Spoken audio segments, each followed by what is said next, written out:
ప్రభుత్వం ఇచ్చిన ఓ family member సర్టిఫికేట్లో వివరాలను పూర్తిగా నమోదు చేయకపోవడం, జీవించి ఉన్న వ్యక్తుల వివరాలను పేర్కొనకపోవడం వంటి పలు అంశాలపై సమగ్ర విచారణ జరిపించాలని భారతీయ హిందూ పరిషత్ ఆంధ్రప్రదేశ్ రాష్ట్ర అధ్యక్షుడు అయినంపూడి శ్రీకాంత్ కోరారు. స్థానిక సబ్ కలెక్టర్ కార్యాలయంలో సోమవారం నిర్వహించిన ప్రజా సమస్యల పరిష్కార వేదికలో ఆ ప్రకారం అర్జీని సమర్పించారు. అధికారుల విచారణలో తప్పులు నిర్ధారణ అయితే సంబంధిత వ్యక్తులు నిర్లక్ష్యంగా వ్యవహరించిన అధికారులపై చట్టపరమైన చర్యలు తీసుకోవాలని కోరారు.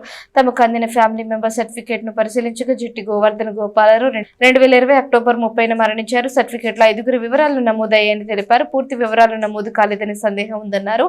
కుటుంబంలోని ఒక కుమార్తె మరణించినప్పటికీ ఆమె పేరు, ఆమె చట్టబద్ధ వారసుల వివరాలను ఫ్యామిలీ మెంబర్ సర్టిఫికేట్లో నమోదు చేయలేదని సమాచారం ఉందన్నారు.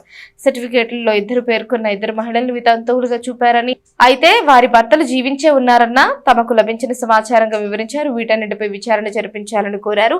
ఈ కార్యక్రమంలో అయినపూడి శ్రీకాంత్ తో పాటు బీజేపీ గుంటూరు జిల్లా కార్యవర్గ సభ్యులు కొవ్వూరు శ్రీనివాసరావు, దమ్మ వెంకటేశ్వరరావు, మల్లికార్జునరావు, బి రాఘవకృష్ణ, బి మునికుమార్, వేమూరు శ్రీనివాసరావు పాల్గొన్నారు. జై శ్రీరామ్ అండి. నా పేరు శ్రీకాంత్ అయినంపూడి. నేను భారతీయ హిందూ పరిషత్ ఆంధ్రప్రదేశ్ శాఖ యొక్క రాష్ట్ర అధ్యక్షుడిగా పనిచేస్తున్నాను.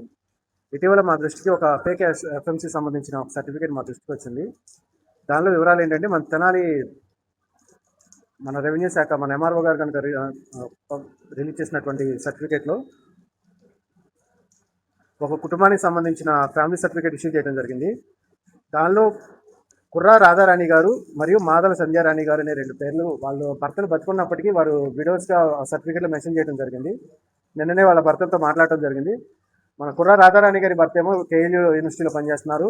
ఈ మాదల సంధ్యారాణి అనే వారి భర్త ఏమో గుంటూరులో వర్క్ చేస్తున్నారు అనమాట. మనుషులు బ్రతికుండగా వారి భార్యలకి విడో సర్టిఫికేట్ ఎలా ఇష్యూ చేస్తారని చెప్పేసి మనం ప్రశ్నించడానికి వచ్చాం. గౌరవనీయులైన ఆర్డీఓ గారిని కలిసి వినతిపత్రం ఇవ్వడం జరిగింది. మేడం గారు అందుబాటులో లేని కారణంగా ఏఓ గారికి ఇచ్చాము. దీనిపై స్పందించి దీనికి ఎవరైతే బాధ్యులు ఉన్నారో ప్రభుత్వ అధికారులు కానివ్వండి, దీనికి సంబంధించిన తప్పుడు సమాచారం వచ్చిన వ్యక్తులు ఎవరైతే ఉన్నారో వారిపైన విచారణ జరిపించి సరైన చర్యలు తీసుకోవాల్సిందిగా మేము మా రాష్ట్ర శాఖ తరఫున కోరడం జరిగింది. సార్ 2020 సంవత్సరంలో ఈ సర్టిఫికేట్ ఇష్యూ చేయడం జరిగింది సార్.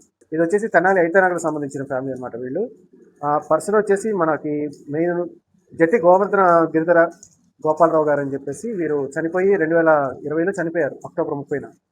వారికి సర్టిఫికేట్ ఇష్యూ చేయడం జరిగింది. ఆ సర్టిఫికేట్లో ఫ్యామిలీ మెంబర్ సర్టిఫికేట్లో వారి పెద్ద కుమార్తె యొక్క వివరాలు ఏమీ నమోదు చేయలేదు. ఆవిడ చనిపోయారు, బట్ ఆ డీటెయిల్స్ ఇందులో మెన్షన్ చేయాల్సి ఉంది. వాళ్ళైతే మెన్షన్ చేయలేదు.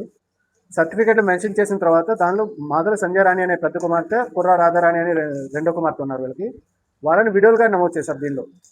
ఆ తర్వాత జరిగిన ఆర్థిక లావాదేవీల్లో అవకతవకలు జరిగాయనేది మా దృష్టికి వచ్చింది.